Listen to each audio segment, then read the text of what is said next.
So our speaker today is Amanda McPherson. She is a life coach, Amanda. The title of her presentation is Courage During Coronavirus, How to Stay Motivated and Focused During These Uncertain Times. Learn how to manage your fear and anxiety so you can stay on track with your professional and personal goals. And everybody is a little bit scared. So we're so glad to have you here. She is a trained life coach, holds a master's degree in counseling. As a recovering, risk-avoiding scaredy cat, she is passionate about empowering her clients to live and love boldly. She shares her inspiration through personal coaching, corporate training, workshops, and international retreats. She particularly loves working with clients in the areas of career growth, dating and relationships, and overall self-confidence. All right, give a very warm welcome with, I don't know what, virtual hands to Amanda McPherson. Hi, thank you so much. I probably need to take that noon class, so y'all bear with me. I'm learning the ins and outs of Zoom just like everyone else these days. And I so appreciate y'all having me here today. And I really appreciate those of you that you made a choice to show up for yourselves today. And I really want to leave you with some new motivation and inspiration if it's waning a little bit, and some practical tools. So if you'll bear with me on the mindset stuff, I will get into some practical tools that I have through personal and professional experience learned is really helpful for folks. So let me go ahead and share my screen and get this party started. Let's see. All right. So as Kathy said, the word courage kept coming up for me during this time because, I'm human too. And when this pandemic and virus first started coming into our reality, my first thought really was like, forget it. I'm hanging it up. My business is done. There's no way anybody will want to pay or invest in what I do. And, I had to eventually shift out of that energy or I wouldn't be here today. But I get it. And I get that sometimes when we have a stressful thing happen, we kind of dip down and then we've got to figure out how we find that courage. And it's not that things are not scary. It's not that somehow this has all gone away. It's, how do we find that courage during and in spite of what's going on? So this is just good old Webster's dictionaries for definition of courage. And honestly, I hadn't really looked that up in quite some time. And so, the mental or moral strength to venture, persevere, and withstand danger, fear, or difficulty. So, wow, don't we need that more than ever, that mental strength? Because listen, let's not sugarcoat things. If you've been looking for work, things have already probably felt difficult. And now they might even feel more scary and difficult. So finding that mental strength is more important than ever. Kathy did a great job of introducing me. So yeah, blah, blah. I've been trained as a coach. I do have a master's degree in counseling. But more importantly, what I want to tell you is, while of course I cannot totally walk in your shoes, I did have a different career for over 15 years in a totally different, arena. And I was 11 years with one particular organization when I was told, brought into an office. Literally, I had flown back from my 40th birthday celebration and was told that my position was no longer going to be needed at this organization where I'd spent 11 years. Now, I will admit, I had already really desired to pursue something different, pursue what I'm doing now. And so I wanted able to see that as an opportunity to, although very scary and unsure, to dive into what it is that I knew I really wanted to do. So all of our circumstances are different, but I also know that I've talked to countless people who have ended up being much happier, much more fulfilled, and kind of go, man, you know, that layoff, or that what I saw as a disappointment actually ended up being a really great gift to me. So I work one-on-one, as Kathy said. I am located in Austin, but I work with people all over the country because we can do it virtually.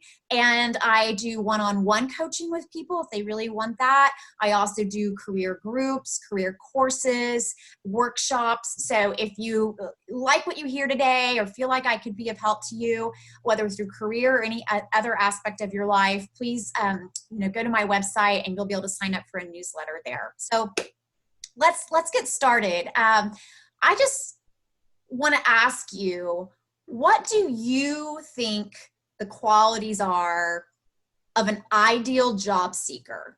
You know, if you woke up every day and you were doing kind of what you know you are supposed to do or should do or could do to sort of be the ideal version of a job seeker, what would that be? I'm curious if anybody would throw in the chat maybe what some of those things might be.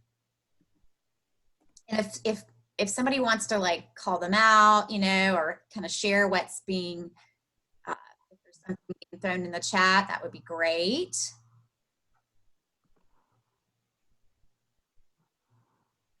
Any ideas?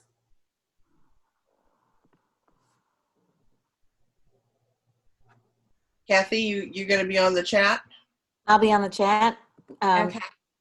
Looks like Jim Gaudin and Peter. Jim has said doing as much networking as possible, applying to lots of jobs, networking on LinkedIn. Oh, then now we're getting characteristics of the good job seeker. Motivated. Yeah. Oh, working on resume. Always cheerful, excited with recruiters, persistent. Yes. Tenacious. Okay. Awesome. Thank y'all. Thank you so much for, that's right? Like the ideal job seeker has this sort of, if you know, when you envision what this ideal job seeker is like, you know, both the mindset is there and then they're taking action on that mindset, right? And who of us does that every single day? Not me. I get it, right? We all kind of know what we could or should do every day if we were being our ideal job seeker. And so I want to talk about what is getting in the way of that, because we can come up with all the plans and you can know all the things you should do out the wazoo, but there's some reasons that you might not be doing it. So, you know, I like to ask people, are you a leader? And a lot of people are like, no, like I don't have a job right now. How am I no, I'm not a leader. Or no, I don't manage a team. You know, I'm not a leader. And wrong. What I mean when in this context, we really are all leaders. We're all leaders of how we spend our energy and our time every single day, right? So it's really about whether we're leading it well or not. Are we leading our energy and our time and our mindset in a way that is helping us? So I like this definition of a leader because it takes it from this sort of, you must have a position, you must have a title, you must, you know, be the manager of a team. Like we all know people, right, that have been managers that are not necessarily leaders. And so regardless of whether you've been looking for a job for a week or a year, you are a leader. And you have the ability to take charge of your thoughts and your attitude, and then consequently your actions in any situation. That is what a great leader is. And anyone can be that, regardless of your education, your age, your background. We can all be a leader, right? Or a better leader in this way that it's defined. So first of all, I wanted to say this at the beginning. I have coached a lot of people around career and career transitions, career change, finding, either they know what they want to do and they just haven't been able to make it happen, or helping them figure out what it is they really want to do. And I just really want to say that there is nothing wrong with you if you're in between jobs, if you're unemployed, if that is your status right now. I have worked with so many smart, talented, completely competent people. And if I could say what the only factor I see that helps some do better out there than others is that persistence and that leadership of their mindset versus someone maybe who is not able to stay as mentally and emotionally strong. I'm telling you, that's it. I've seen people that have less of what you would think of as a very impressive resume. I've seen them, get better luck based on their tenacity and their perseverance and their attitude than people who are better qualified but get so shut down and stuck by their own mindset. So this thing that you see in front of you right now, this slide, is really what coaching is all about. And the idea is that if you have certain beliefs and thoughts, then that's going to cause you to have feelings. And then those feelings are going to determine your actions, right? Our beliefs and our thoughts do end up resulting in our behavior. And then we get those results. And then let's say, dang it, the results are, by the end of the week, we know that we coulda, shoulda applied for jobs, but instead we binged on Netflix. Then we're back to the beliefs and thoughts that were no good. Then that causes us to take have feelings. Then it affects our actions, et cetera, et cetera. And I have just seen it so many times. And I know I can sometimes get where I'm like, quit talking to me about mindset and tell me how to get a job, or tell me how to get a partner, or whatever it is you desire. I get it. But I just know that it really tends to be that nothing externally is really keeping us as stuck as we might think. It's truly usually mostly an inner block. And if there is an external block, then we've got to use our mindset to get creative and be a leader to figure out how to get over that external block. So I am going to talk to you first about your beliefs and your thoughts, and because until you get those cleaned up, I don't believe that any to-do list or any action items are really going to stick for you, okay? So here is how I'm going to talk about the common courage blockers today. You can call these inner blocks. You can call them cognitive distortions if you want to get fancy about it. But these are the things that get in our way that are truly only within us. It is not an outer block. It is really within our own minds. So let's get started with this. Who remembers the Gremlins? I remember this movie, it terrifying me. And like they multiplied, right? Like that was part of the thing, if you, and so in this case, this is what I call that inner critic.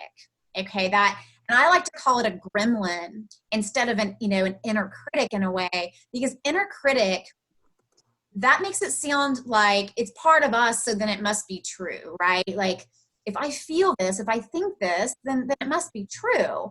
Whereas a gremlin, if you can literally picture these gnarly, green, nasty, snaggle-toothed things trying to get at you, trying to bring you down, trying to tell you you're not good enough, to externalize these things and literally be able to say, oh, that's my gremlin talking. That is not truth with a capital T.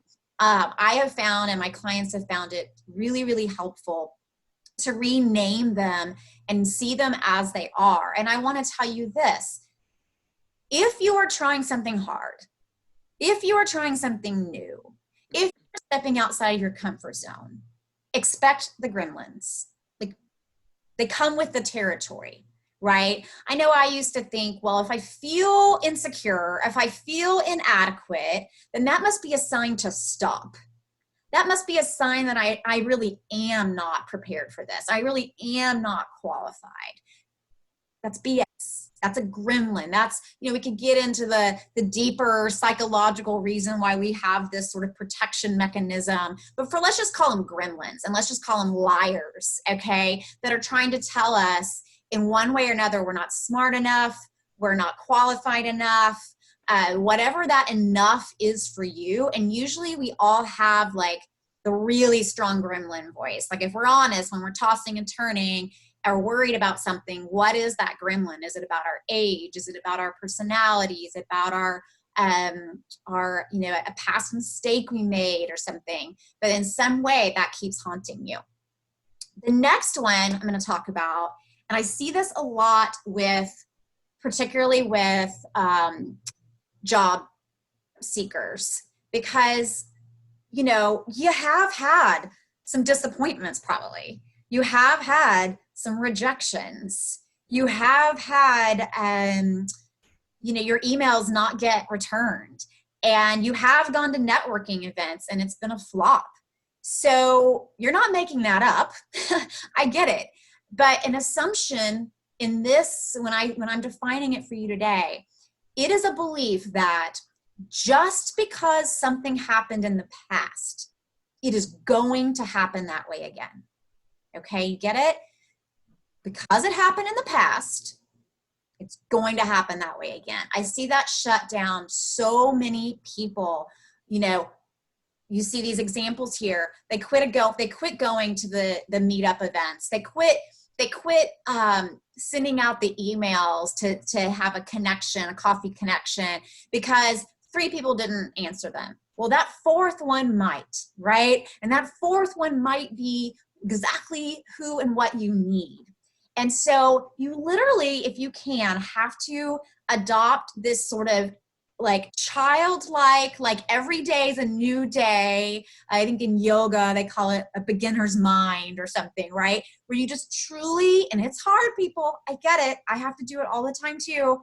But you truly just like wipe the slate clean, and you realize that it doesn't matter if you got a certain result 10 times, that 11th time might be just the right, it might go just the way you need it to go.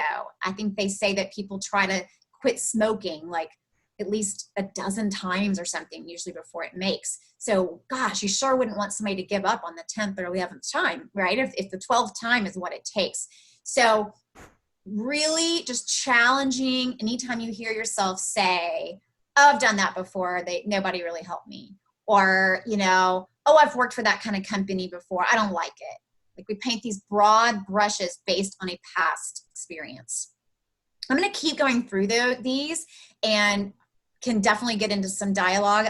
Please, if you have any questions or if you're thinking about some assumptions or the gremlins that are in your mind, maybe jot them down or put them in chat. I think it's really powerful for people to realize they're not alone.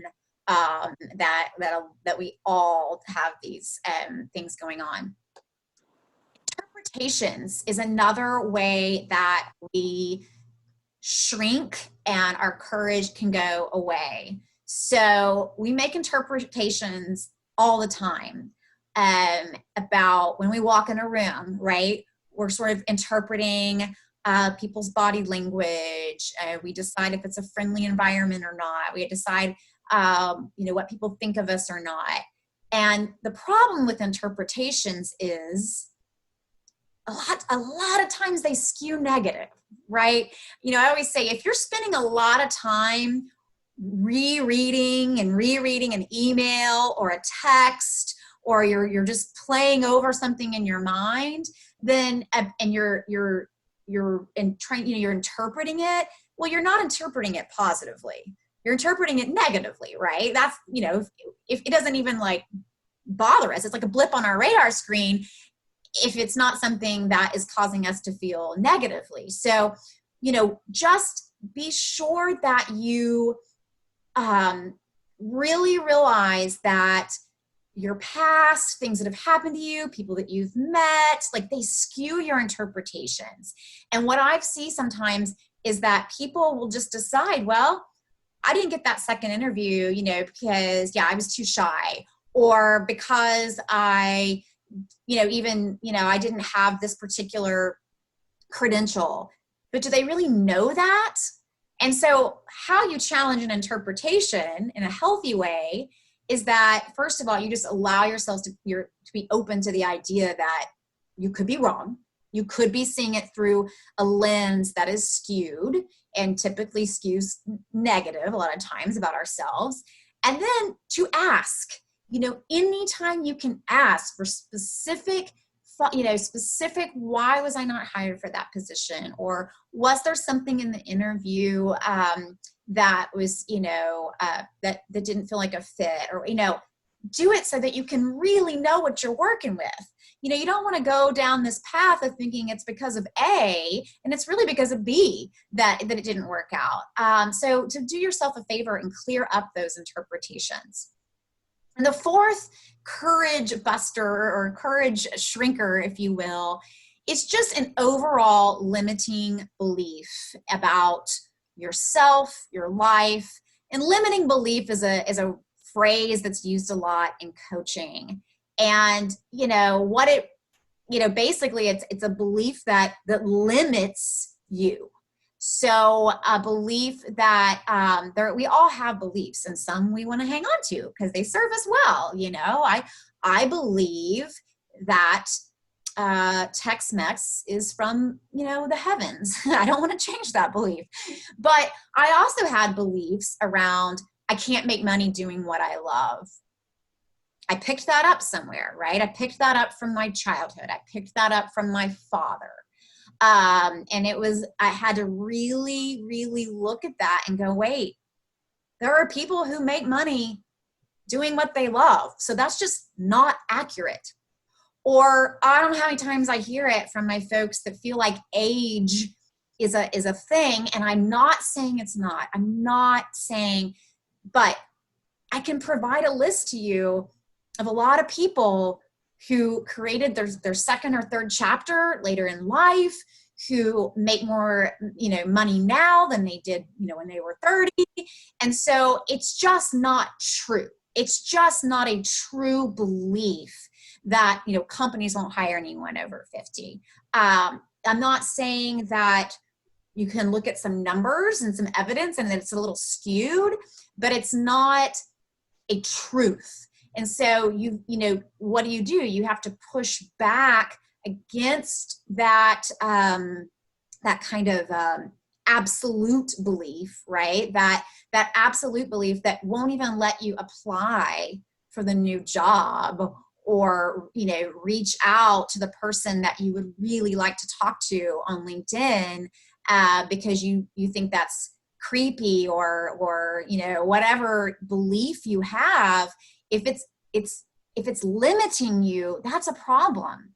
And so this is kind of sneaky stuff that I always say is sort of baked into us, and we don't even really know it. That's a lot of what I help people do. And listen, I have to have a coach help me do it too. I still like to serve up some limiting beliefs about no one's going to pay money for coaching during coronavirus. I've gotten new clients. I mean, it's just, I was wrong, but that's like my default, right? Is just to go into that.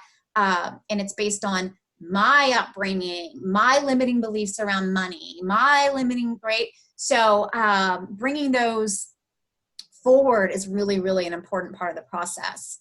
So again, why am I talking to you about this stuff? Because I promise you, whether you believe it or not, those beliefs and those thoughts, they're creating feelings, and then those feelings are determining your actions, and then of course determining your results. So how do we shift out of this? How do we, I hope, let me first say, you've probably heard that, like, mindset and you need to think positively and all that. To me, that's all very general. And so that's why I wanted to talk to you about it today with these 4 so I call them the Gales, right? The gremlins, the assumptions, the interpretations, and the limiting beliefs. And if you will really examine now when you have one of those defeating thoughts, or you're slipping into that, why even try today? It's not going to do any good. I bet you those thoughts fall into one of those categories. And I'm telling you that those are untrue thoughts. Those are distortions of our mind. And, when you start to see them that way, that is going to, number one, just, I hope, help you identify them and see them that, I know I always thought, like, I'm really smart and I'm really self-aware. So if I think this, it must be true. Like, if I think that, no one's going to pay for life coaching during a pandemic, well, then that must be right. Right? Well, no, I was wrong. That's my fear. That's my cognitive distortions setting in. So, just do yourself a favor. And when you're really going down a dark path, think, is that a truth? Is that an absolute truth? Or can I see examples of, or would a friend, my best friend, or somebody that knows me from the outside, would they be able to see it differently? Because we're wearing this pair of glasses that has been so affected by our past. We were not born with any of these Gales, right? We were not born into this world thinking we're not smart enough, thinking that, nothing good happens over the age of 40, whatever the heck it is. These are things that life has, we've kind of picked up and they're kind of like stuck to us. And so we really need to recognize that they're not truths, and that our lenses through which we're seeing are probably a little distorted. So let's talk about taking that action part. So y'all all mentioned kind of in the beginning what this ideal job seeker would be doing, right? They would probably have some structure to their days. They would be kind of constantly applying for jobs. They would be seeking out connections. They would be contacting anyone they know to let them know they're looking for work. All these things that we kind of know we should do. So I have found that for me, the best antidote, the best cure for me going into that dark place is to take action, take some kind of action. And even when like gravity is saying, I don't want to, just take one step of action. So I currently have a weekly kind of goal setting group that I'm working with. And I mean, I'm just like, let's take it week by week. Some people are dealing with kids at home, or, just the stress and anxiety of what's going on, worrying about family members. I mean, again, it was hard before this to be searching for a job, but with everything that's going on right now, let's really, really, really set ourselves up for success and set obtainable goals. I want you to feel good at the end of each week because you did meet that obtainable goal. And so when you could be doing 10 things a day to set yourself up for better luck in the job searching arena, I really encourage you to just pick one thing. Pick one thing. Depending on where you are on the, like, I get my goals done or I don't, pick one thing a day or one thing a week that, like, this is the minute I will do this. If I do nothing else, I will get this accomplished. And then just kind of put the other stuff, let that kind of get out of your mind, and pick the thing that you think will really kind of, move you forward a bit, and set that.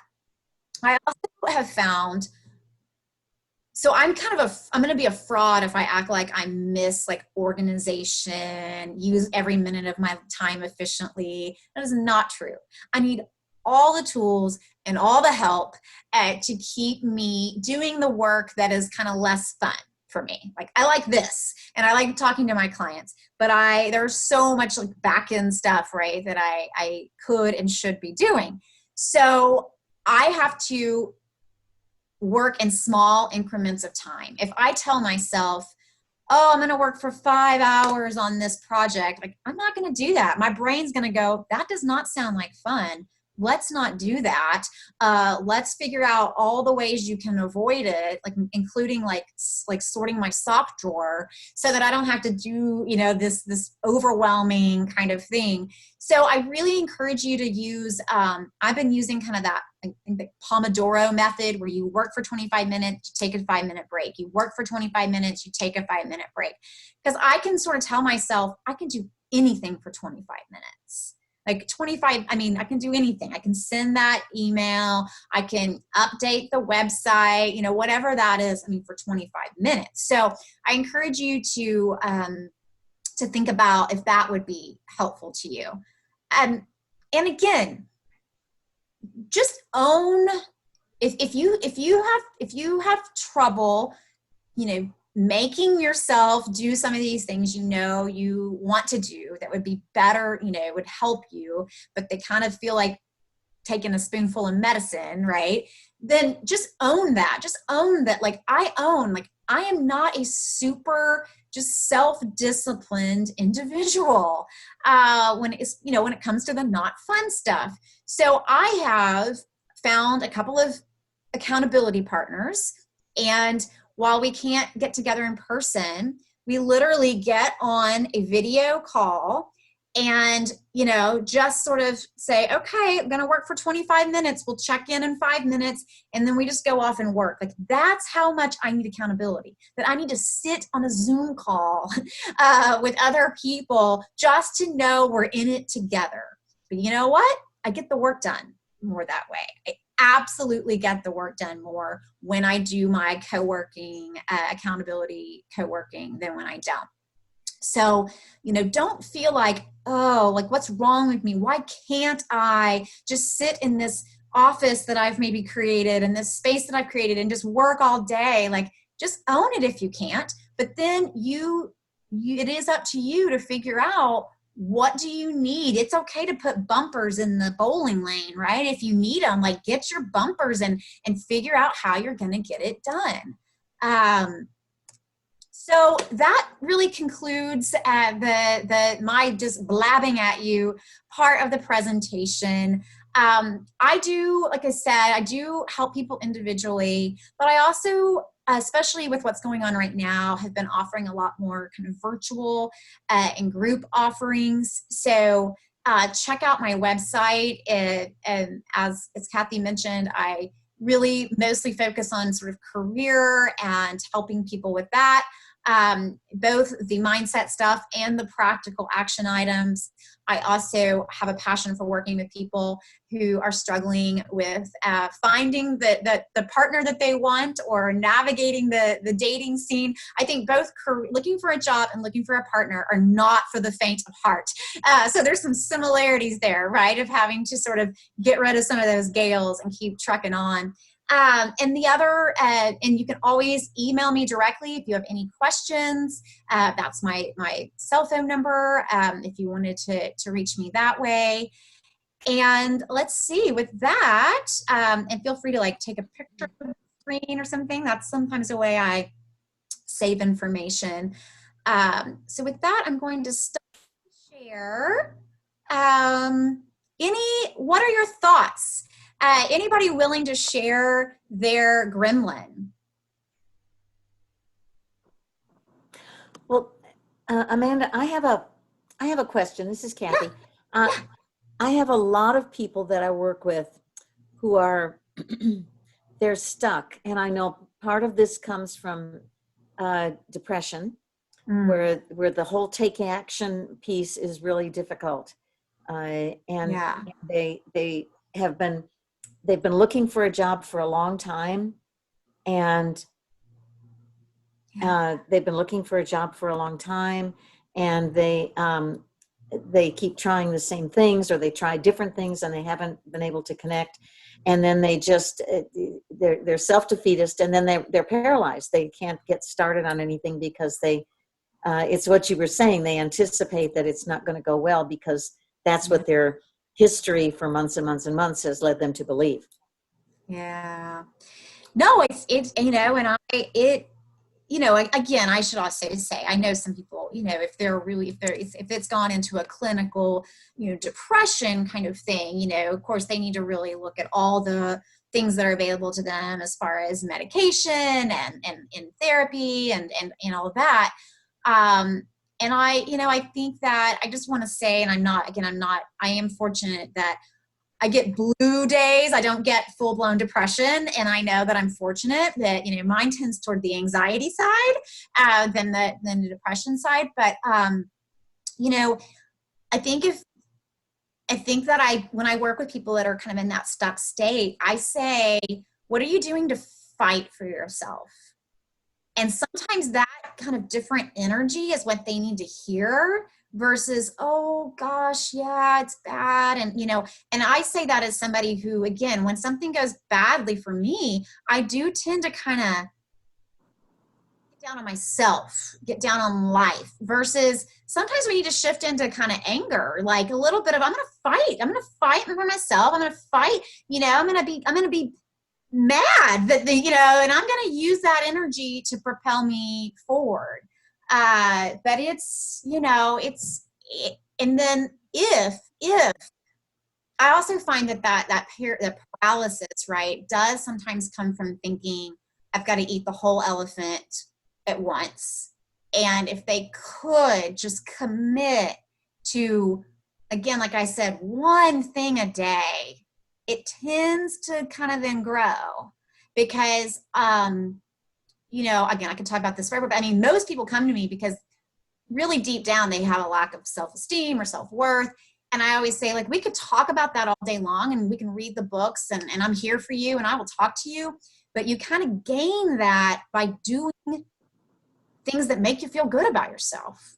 So if just at the end of the day, if you can say, man, I sent those emails, even if you don't get the response you want, if you can just focus on, I did that, I made that forward motion. That's all I could really, advise on that. That's fine. Thank you. That's great. Anybody else have a question? Put it in the chat box if you have one, and I'll read it to Amanda. There's always the delay while people are typing. Yeah, no, it doesn't. No worries. Okay, here's one. Hey, let's see. Whoop, whoop, whoop. Hey, Amanda's great. Thanks for putting her on here. Thanks for asking the stuck question. A lot of people are stuck. Unemployment is so tricky because every single time you don't get the job, even when you're close, it's another big hit to your self-image. And it absolutely is.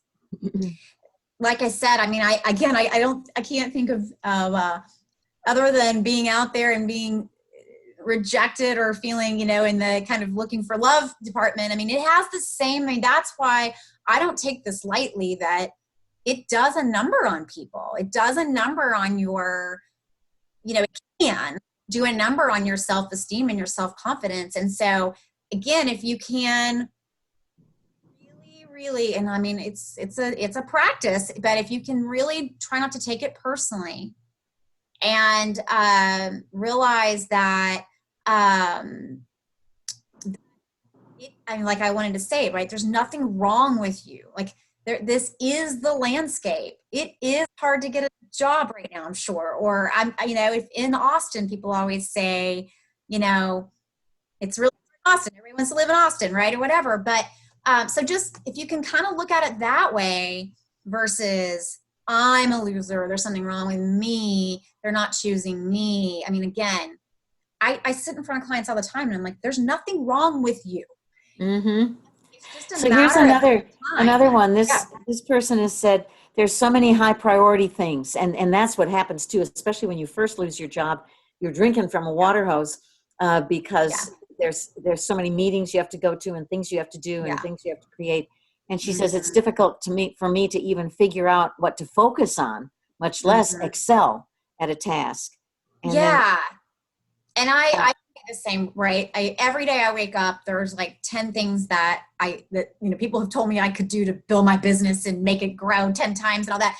And then I just end up going, never mind, I'm just going to go do some laundry because it's overwhelming. So that's why I would say if you really can choose, first of all, get it all on a list, to get it all out of your head and onto a list. These are all the things I could do, and then really look at, okay, what is the one thing this week that I can move the ball forward on? And then tune out the other stuff. I know a lot of people, myself included, when I first started this business for sure, I just would just keep watching webinars and just you should be on this one. Okay. This one's great. All right. But I would just keep, instead of taking action, I was just constantly learning more about all the things I could do or should do. And eventually you need to kind of tune that out. You need to just move the ball forward on one thing a week. I promise you, you're going to get more done that way, even though it feels like, but there's 5 things I need to do. Please commit to just, if you're really struggling with it, one to do a week. And then when you get that done, you might go, well, maybe I'll do another one. Maybe you won't, depending on what you have going on. I see there's more. This person says, I got some great advice lately. Done is better than perfect. I really needed that. And then she says, but I have a question. Any advice for people with a lot of general anxiety? How do we get through meeting new people and networking? Thank you. That's such a great question. And I'm a fellow anxiety sufferer. And I think that if you can just remember that probably everyone in that room is hoping, or in that, whatever, now it's a Zoom room or whatever, is hoping that someone will talk to them, that someone will reach out to them, that someone will not leave them, leave it standing there cold. Like, really realizing that we're, at the end of the day, we're all just like little junior high kids that want to be included. and just know that you're not alone in that. And that, again, kind of like the done, not perfect thing, like just be there, just say hi. Like, don't feel like you have to have some perfect thing to say or some, really fascinating story or whatever, just connecting with people and just showing up and saying hi and seeing where it goes and realizing that, I don't know, I mean, unless they're kind of on the narcissistic angle, I don't know anyone who doesn't walk into some of these events with some trepidation and some worry about how they're going to be received, how they're looked at. I'm a life coach and I still do that. So somebody comes over and says hi to me. So just, trying to really recognize that, well, we all have that anxiety, especially in that setting. I think also if you concentrate on that other person and you try to make them feel comfortable and make them feel welcome and so forth, and be interested in them and ask them questions and get them talking, then it's easier for us. Okay, well said, and one says, how do I counter the feeling of being not enough when you're ghosted by recruiters? A recruiter no longer talks to you or answers your phone calls or whatever. Well, again, it's kind of a, there are so many reasons that could be happening. But the problem is that we interpreted it that it's something about us. That's right. And again, I mean, I use this in my dating stuff too, right? Ghosting happens in that, that's just a word. So it's like, who knows? Maybe they, they're not a very good recruiter and they got all, they're not organized, or they didn't follow up, or maybe they did find somebody else. But it's also just remembering, like, that does not mean you are not good enough. It just meant it wasn't the right fit for you. And it's hard to do, I know. But where do we go with it? We go with, they must not have liked me. Oh, they must not have thought I was smart. I mean, we're just making that up. Okay. Mm-hmm. We're making stuff up when we go there. We have no idea. And again, if you want to, ask. That's the best way I know to really find out what's going on, is to ask.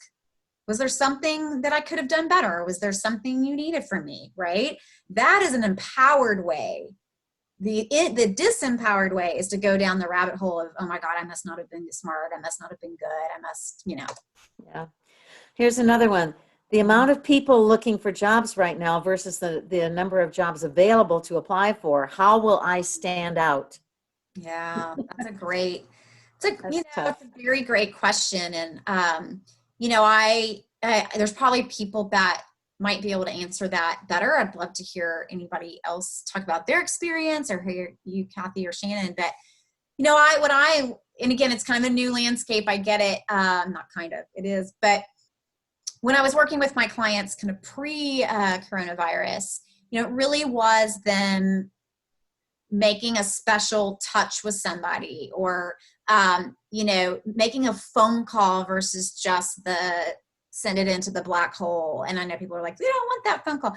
The right person to think, wow, that shows, even if they don't answer you back, like, or even if they don't have time to, they're going to say, wow, that shows that this person went above and beyond.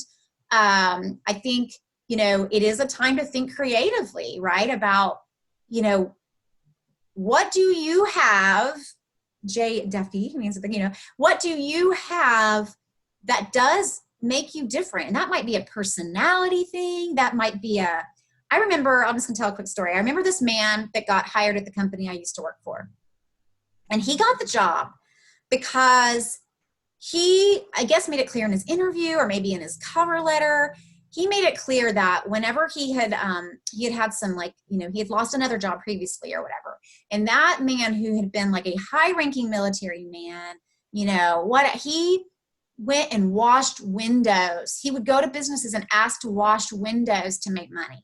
And I mean, it didn't matter what else was on his resume. They hired him because they were like, we want that kind of person at our company, the kind of person that would go wash windows. So, what do you have about your story, or who you are, or just the makeup of you, that I think that people, hopefully really do care about, that can make you stand out. I'm sure there's some way you've handled something, whether personally or professionally, that might make them go, we just want this kind of person's energy. We want this person's work ethic, etc.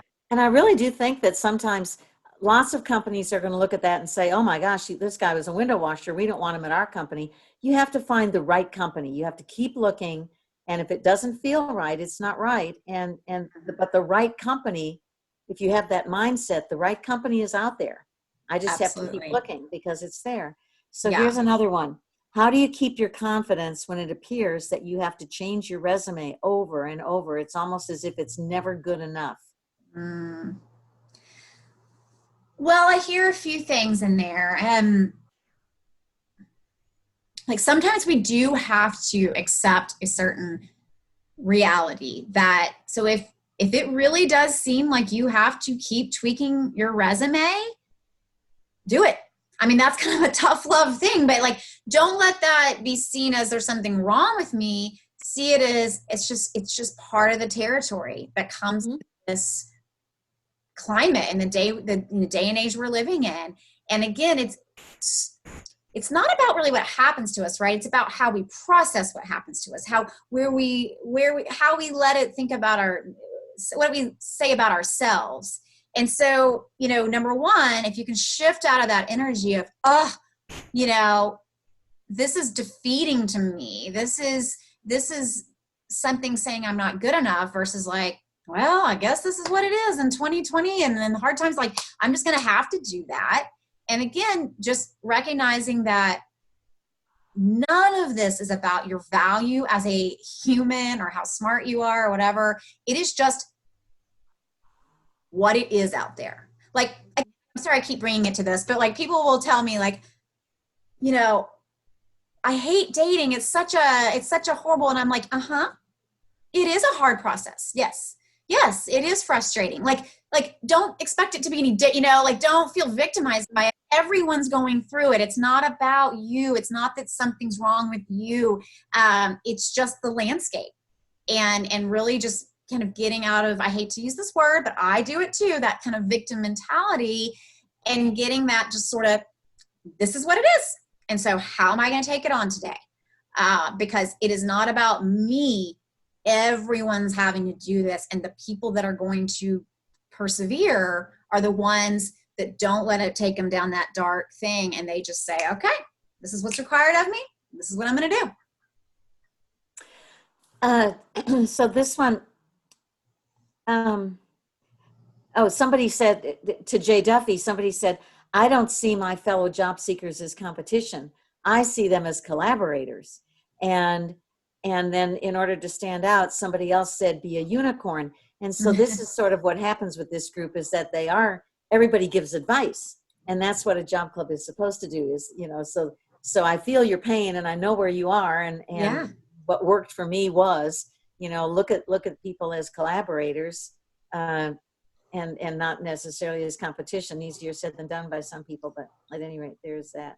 Do y'all have any thoughts on what you can do to stand out right now, other than what I said?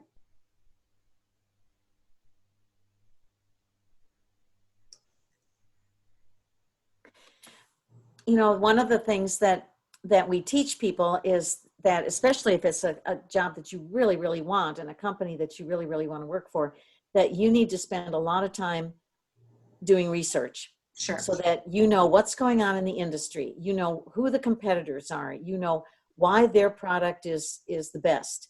And if it's not the best, why it's not the best, and why isn't it the best? And the more research you do, the more you understand how this company fits into the larger picture and how this job fits into the company, the more intelligent questions you can be.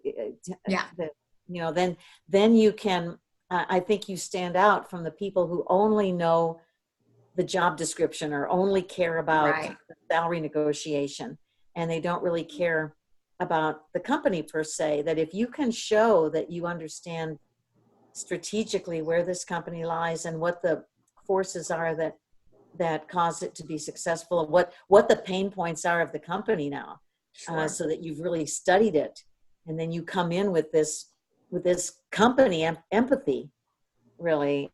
And I believe that I have some skills that could help you with this.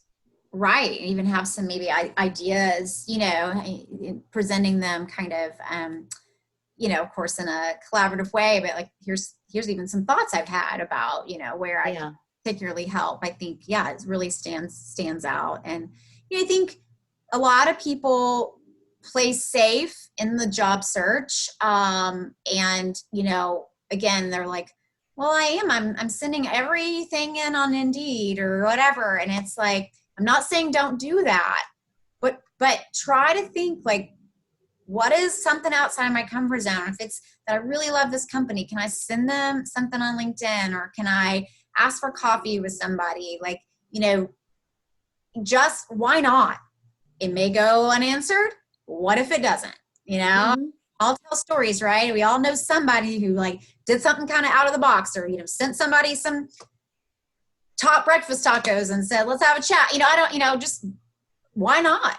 And that's where you have to have that sort of mindset of, this is not about me. This is not, every day is not a reflection on my value and my skills and my talents. This is the game, and I got to play it well. That's right. Here's one. How does Amanda recommend shifting energy? Can you expand on that? Yeah, thanks. Yeah. Well, literally, if you can write down those GALEs, right? Gremlins, assumptions, interpretations, limiting beliefs. And if you can identify what it is, okay, this is an assumption because this happened to me last week, so I'm assuming it's going to happen to me again. First of all, that just awareness is going to take you out of this is truth with a capital T, and like, this is just my own mind getting, so that's, bringing some awareness to it, and then like challenging, deciding you're going to come up with a different belief. That's a tool and a worksheet that I use with people. The other piece is, this isn't rocket science, I guess, but like, I listen to something motivational almost every single day. I made a post the other day on my social media that I don't listen to motivational podcasts, read self-development books, attend personal, growth events because I'm so strong and happy. I do it because I need it. I do it because I know the dark place that I can go to. I know how much I can doubt myself. I know how much I tend to go, get in bed with the gremlins and roll around with them. So if you will make a commitment to ingesting and really, hopefully today I've made you kind of think, oh, aha, yeah, I want to be more motivated. Yeah. Well, that's going to fade in 2 days. So, I hope not, right? But you got to keep, kind of getting that injection of that, especially when you're doing something hard, like searching for a job. Like it's got to be like, just like you brush your teeth, you listen or you read something or you do something to shift your energy. It's a war, right? I hate to be so negative, but like you've got to then like have you got to train and you got to flex those muscles. And it's not going to just come magically sit on your shoulder where all of a sudden you don't ever get down again and you don't ever feel bad about yourself. You find things that shift your energy. Like someone's saying they listen to upbeat music. Exactly. Like, don't think you're weird or weak if you have to listen to that stuff. It's like, to me, it's like my, like a medication. Like I have to start the day with something that really helps my mindset. Okay. We need they need you to do the acronym one more time, the Gremlins and what? Yeah. So the S is just the plural. So there's no S. So it's just GAIL, and I call them the Gales. But so it's Gremlins, Assumptions, Interpretations, Limiting Beliefs. So the difference, I want to remind you, the difference between assumption and interpretation, because that one gets is that an assumption in this case is it happened in the past, so it's going to happen that way again. Interpretation is when something happens or we get a feel and we interpret in our head what's going on with that. And I want to make that an important distinction because, again, you have had disappointments. You have had people not email you back. Like that's the assumption part, right? Where you're like, well, it has happened, Amanda. I'm not making it up. And I would just say, yep, but let's keep going. Let's keep, like, because there's no other option. The other option is to shrivel up and, I don't know, just quit trying. It's not an option.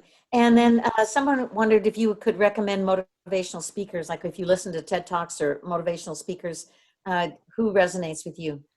Yeah. So there's a book that if don't read this if you get a little if you don't like a little bit of profanity, but there's a book that I actually listened to and have the hard copy of called You Are a Badass. And that's such a silly name kind of, but it really, like, I almost wonder if she went through the same coaching program I did, because it's a lot around this like mindset and what you think and how that affects your actions in your lives.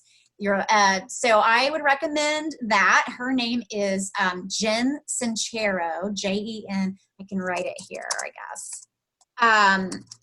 And I'm sure she has other like ways you can find her on, YouTube or different things like that. She has a book, You Are a Badass, and then she has one, You Are a Badass around money. And I like it because it's very motivational, very kind of kick you and then you know what, but also funny, and also very funny. So it's not like miserable reading. I also like Brene Brown, but she and then I like, there's this guy I heard the other day, Millett, I think is his name, that I really like. A lot of people swear by Gary Vaynerchuk. I actually haven't gotten to be part of that kind of phenomenon, but a lot of people, I think he has a show every morning at 8:45 that a lot of people like. And then, I literally just get on YouTube as I'm walking my dog and just search like finding your purpose or how to stay motivated or whatever it is that I'm struggling with. And for free, just, and then it usually takes me to some other video. It takes me, I kind of go down that rabbit hole. But I'm a big fan of Jen. Shannon, do you know Jen's books? Maybe. Anyway, she's posting about all of it. Makes me think maybe she's. Yeah, sorry, I'm no, but I've seen her. She looks fun, and so I'm gonna check her out. There's an audiobook, which I like audiobooks. The audiobook, she narrates the audiobook, so I really like it because she's kind of just got this dry, funny, and she's one of these. It's like, I used to hate this stuff. Like, I was not at the like rah, and now she's like, okay, I actually do believe in it. I actually do believe your mindset is the key to getting what you want in life. And so it's kind of like from a skeptical point of view, if that appeals to you. Deborah's asking who has the show every morning. Gary Vanderchuck, I think is his name. Does anybody, and again, I can't say I've listened to him a whole lot, but my business coach swears by listening to him every day. Or I don't think I'm saying it right. I'm going to write it in here. I just Googled him.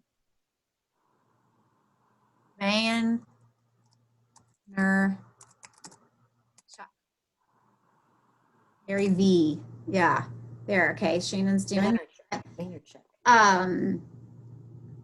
So he's known as kind of being a kick in your pants kind of motivational person as well. Oh, someone's saying you can listen to You Are a Badass on YouTube. Awesome. Now, have you ever had people have good luck with things like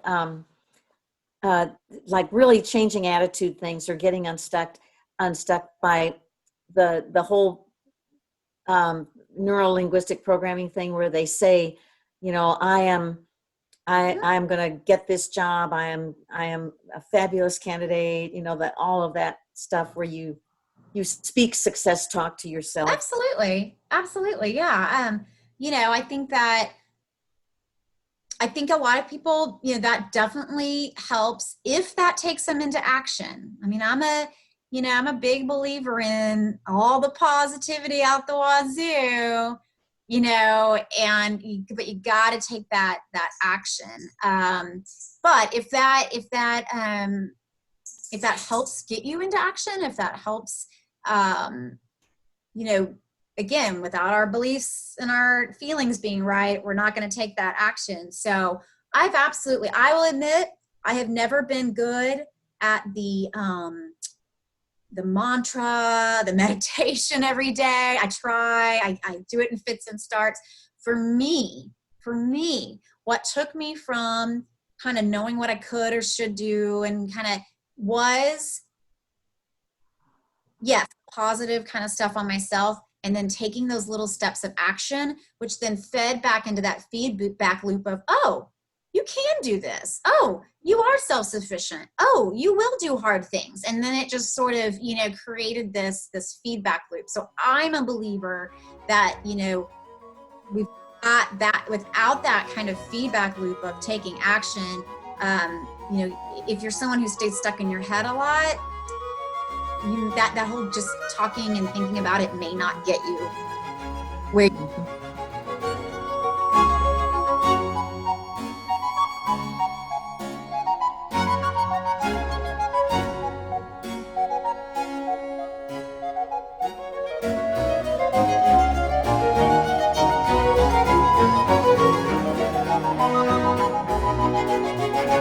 Thank you.